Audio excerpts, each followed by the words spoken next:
Hello दोस्तों, नमस्कार। आज की कहानी है विद्या। एक बार एक शक्तिशाली राजा अपने घने वन में शिकार खेल रहा था। अचानक आकाश में बादल छा गए और मूसलाधार वर्षा होने लगी। सूर्य अस्त हो गया और धीरे धीरे अंधेरा छाने लगा। अंधेरे में राजा अपने महल का रास्ता भूल गया और सिपाहियों से अलग हो गया। भूख, प्यास और थकावट से व्याकुल राजा जंगल के किनारे एक टीले पर बैठ गया। थोड़ी देर बाद उसने वहाँ 3 बालकों को देखा। तीनों बालक अच्छे मित्र थे। वे गांव की ओर जा रहे थे। सुनो बच्चों, जरा यहाँ आओ, राजा ने उन्हें बुलाया। बालक जब वहाँ पहुँचे तो राजा ने उनसे पूछा, क्या कहीं थोड़ा सा भोजन और जल मिलेगा?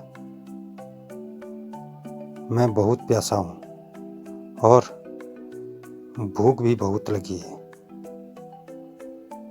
बालकों ने उत्तर दिया, अवश्य, हम घर जाकर अभी कुछ ले आते हैं। वे गांव की ओर भागे और तुरंत जल और भोजन ले आए। राजा बच्चों के उत्साह और प्रेम को देखकर बहुत प्रसन्न हुआ। राजा बोला, प्यारे बच्चों, तुम लोग जीवन में क्या करना चाहते हो? मैं तुम सब की सहायता करना चाहता हूँ। कुछ देर सोचने के बाद एक बालक बोला, मुझे धन चाहिए। मैंने कभी 2 समय की रोटी नहीं खाई है, कभी सुंदर वस्त्र नहीं पहने हैं, इसलिए मुझे धन ही चाहिए। राजा मुस्कुरा करके बोले, ठीक है, मैं तुम्हें इतना धन दूंगा कि जीवन भर सुखी रहोगे। यह शब्द सुनते ही बालकों की खुशी का ठिकाना न रहा। दूसरे बालक ने बड़े उत्साह से पूछा, क्या आप मुझे एक बड़ा सा बंगला और घोड़ा गाड़ी देंगे? राजा ने कहा, अगर तुम्हें यही चाहिए तो यही इच्छा भी तुम्हारी पूरी होगी।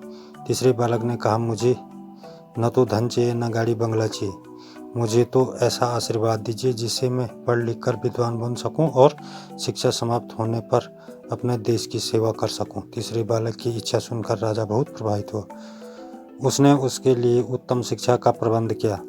वह परिश्रमी बालक था, इसलिए दिन रात एक करके उसने पढ़ाई की और बड़ा विद्वान बन गया। और समय आने पर राजा ने उसे अपने राज्य में मंत्री पद पर नियुक्त कर लिया। एक दिन अचानक राजा को वर्षों पहले घटी उस घटना की याद आई। उन्होंने मंत्री से कहा, वर्षों पहले तुम्हारे साथ जो 2 बालक थे, अब उनका क्या हाल है? मैं चाहता हूँ उन्हें बुलाओ। एक बार फिर एक साथ तुम तीनों मिलो अथवा कल अपने उन दोनों मित्रों को भोजन पर आमंत्रित कर लो। मंत्री ने दोनों को संदेशा भिजवा दिया और अगले दिन सभी एक साथ राजा के सामने उपस्थित हो गए। आज तुम तीनों को एक साथ फिर देखकर मैं बहुत प्रसन्न हूँ। इनके बारे में तो मैं जानता हूँ, पर तुम दोनों के बारे में बताओ। राजा ने एक मंत्री कंधे पर हाथ रखते हुए कहा। जिस बालक ने धन मांगा था वह दुखी होते हुए बोला, राजा साहब, मैंने उस दिन आपसे धन मांगकर बड़ी गलती की। इतना सारा धन पाकर मैं आलसी बन गया और बहुत सारा धन बेकार की चीज़ों में खर्च कर दिया। मेरा बहुत ही धन चोरी हो गया और कुछ वर्षों में ही मैं वापस उसी स्थिति में पहुंच गया जिसमें मैं पहले था। बंगला गाड़ी मांगने वाले बालक भी अपना रोना रोने लगे। महाराज, मैं बड़े ठाठ से अपने बंगले में रह रहा था, पर वर्षों पहले आई बाढ़ ने मेरा सब कुछ बर्बाद हो गया और मैं भी अपने पहले जैसी स्थिति में पहुंच गया। उनकी बातें सुनने के बाद राजा बोले, इस बात को अच्छी तरह गांठ बांध लो। धन संपदा सदा हमारे पास नहीं रहते, पर